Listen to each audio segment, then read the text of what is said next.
안녕하세요. 반갑습니다. 오민진 원장입니다. 제가 오늘 할 이야기는 제가 알고 있는 보톡스의 모든 것입니다. 저는 아름다운 얼굴선 그리고 매끄러운 피부를 위해서 보톡스를 사용하는데요. 시작을 해볼까요? 아무리 알아도 좋은 아라 이야기. 오늘 할 이야기입니다. 자기소개, 그 다음에 임상 논문 하나, 그 다음에 저만의 비법 소스, 자기소개 먼저 할게요. 저는 지금 8년차 개원이이며 회사와 정부에서 일한 경험이 있습니다. 식약처 근무 당시에는 보톡스와 의료기기를 심사하던 유일한 의사였고요. 참고로 필러 그리고 스킨 부스터는 모두 4등급 의료기기입니다. 외국계 회사에서 영어 이름을 고르라고 해서 민진의 미음과 비슷한 마야를 골랐고 요즘도 계속 영어 이름으로 쓰고 있습니다. 당시 마야 부장이라고 불렸었는데 호주를 포함한 아태평양 지역의 보톡스 총괄 전문가로 쓰면서 당시 중국 포함해서 호주, 대만, 인도 의사들이랑 보톡스 시술 방법을 즐겁게 논의하곤 했었던 시절이 있었습니다. 그리고 외국 의사들과 K푸드 불고기 먹으면서 재밌게 즐거워하던 시절입니다. 조금 딱딱한 이야기지만 보톡스에 대한 논문을 하나 소개할까 합니다. 다 아시겠지만 엄밀히 말하면 보톡스는 제품명이에요. 클리넥스처럼. 근데 편의상 톡신과 보톡스를 병행하여 이야기하겠습니다.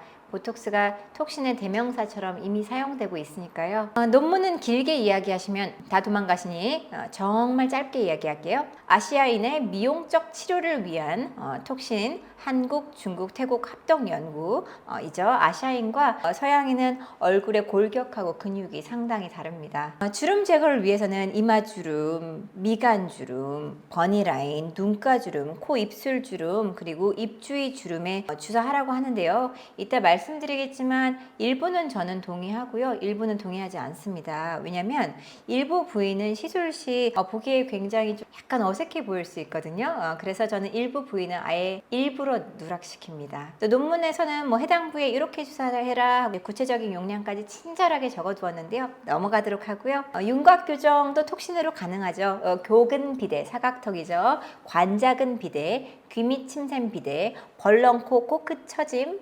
턱끝근인데 턱끝 근 긴장 자갈턱이라고 저희가 흔히 부르는 부위까지 톡신으로 교정이 가능합니다. 마찬가지로 구체적인 용량을 제시해 두었습니다. 궁금하시면 동영상을 스탑해서 보셔도 되는데 저는 넘어가도록 하겠습니다. 리프팅 제가 굉장히 좋아하는 부위입니다. 특히 플라티스마 머슬, 한국어로 넓은 목근에 시술하는 것을 굉장히 좋아합니다. 이따 이제 말씀드리겠지만 이 부위의 시술 시 턱 라인이 아주 칼 같아지죠. 그래서 아름다운 턱선을 위해서 제가 꼭 시술하는 부위입니다. 리프팅을 위한 톡신 권고사항이죠. 이 적응증 중에서 저는 턱선 리프팅을 제일 좋아합니다. 논문 끝났습니다. 이제 저만의 비법을 말씀드리겠습니다.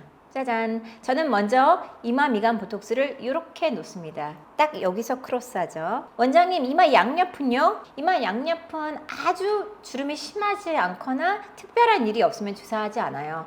눈이 무거워도 된다고 하고 이마 양옆 주름이 너무 신경 쓰인다고 하는 경우에 아주 소량 한두 포인트 정도 주사를 하는데요. 이렇게 지금 제가 주사하는 방법처럼 하면 눈썹 리프팅이 가능합니다. 눈썹 내림근 여기 있죠. 그리고 눈 둘레근에 주사해서 눈을 감을 때 사용하는 근육을 릴렉스 하면은 눈 뜰 때 번쩍 눈이 시원시원하게 떠집니다.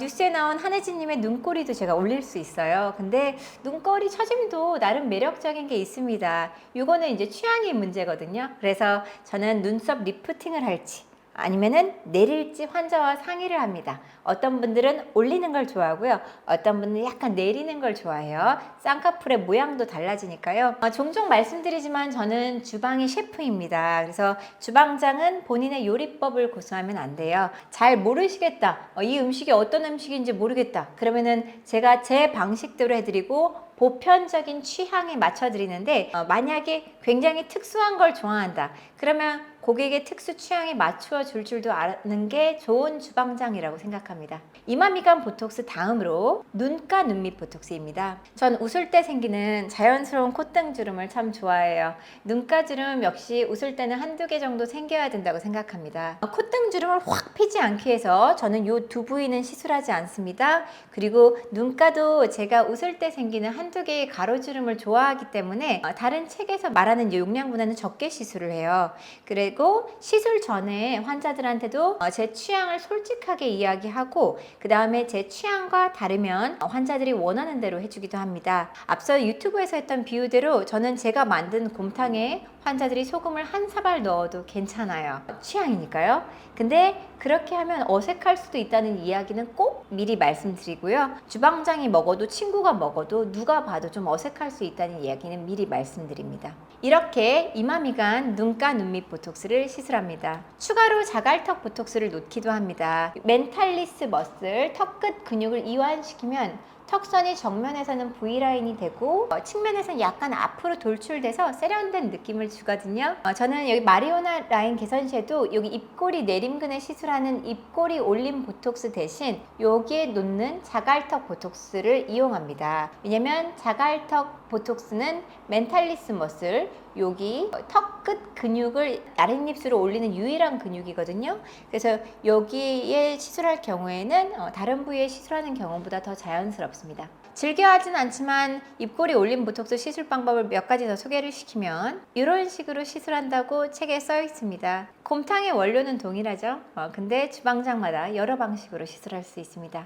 요리할 수 있고요. 이제 모공톡신이라 불리는 시술을 합니다. 모공이 늘어지는 부위에 소량 주입하면 나비존 모공이 피부결이 좋아져요. 또 땀이 날 경우에는 헤어라인에 주사하면 헤어라인에 땀이 송골송골 맺히지 않아서 더운 여름을 준비하거나 운동을 할 때 땀이 너무 많이 나는 경우도 이 헤어라인에 주사하면 도움이 되기도 합니다. 저는 이렇게 얼굴에 주사합니다. 좀 많죠? 근데 시술은 정말 금방이에요.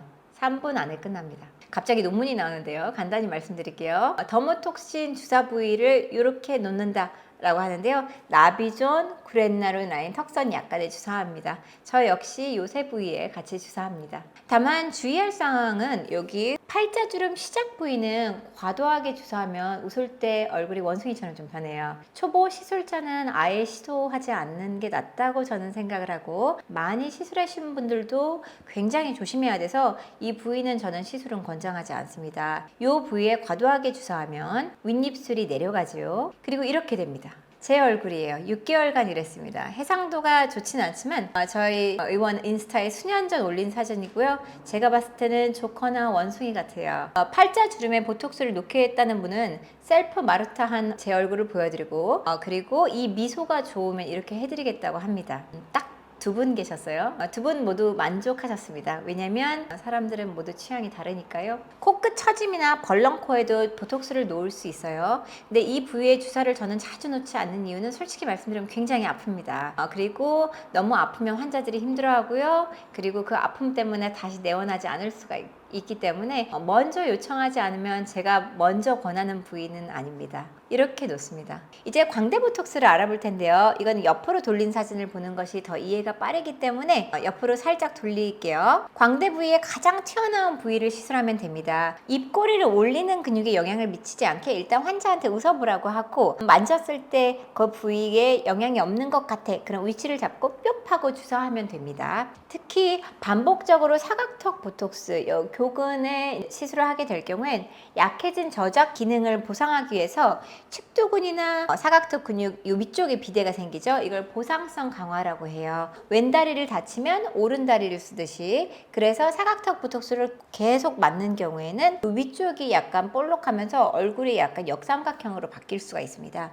연파란 별은 사각턱 보톡스, 진파랑 별은 침샘 보톡스입니다. 사각턱 윗부분, 상부는 저는 좀 피해서 시술합니다. 왜냐하면요, 볼페임 사진입니다. 일명 땅콩형 얼굴이죠. 모두 아름다운 얼굴이에요. 이지적이고 시크하고 강인하고 멋있는데 저는 이 얼굴이 좋아요. 나이가 들수록 동안을 선호하게 되는 듯해요. 순전히 제 취향입니다. 이분이 옆볼이 펴었다면 동안 미녀라고 불릴 수 있을까요? 사각턱 보톡스에 대해서 공부해봤으니 이제 침샘을 알아보겠습니다. 침샘 보톡스에 대한 논문입니다. 보톡스를 여기에 놓으면 귀 주변에 이렇게 놓는 게 침샘 보톡스고요. 마찬가지로 침샘 보톡스에 대한 논문에 나온 사진인데요. 사각턱이 아니라 침샘에만 맞아도 얼굴이 좀 갸름해 보이는 효과가 있죠. 그래서 다시 한번 말씀드리면 연파란 별이 사각턱 보톡스, 진파란 별이 침샘 보톡스입니다. 마지막으로 제가 굉장히 좋아하는 넓은 목금 플라티스마 머슬에 톡신을 주사하여 턱 라인 리프팅을 하는 방법입니다.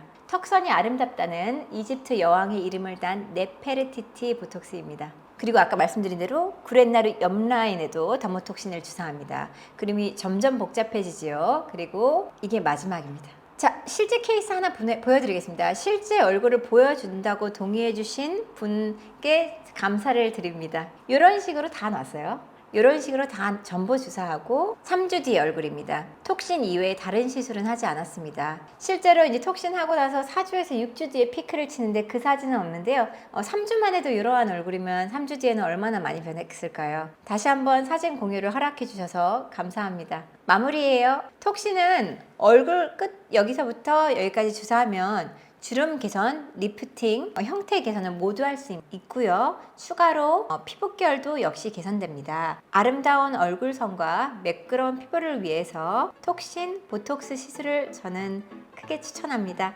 경청해 주셔서 감사합니다.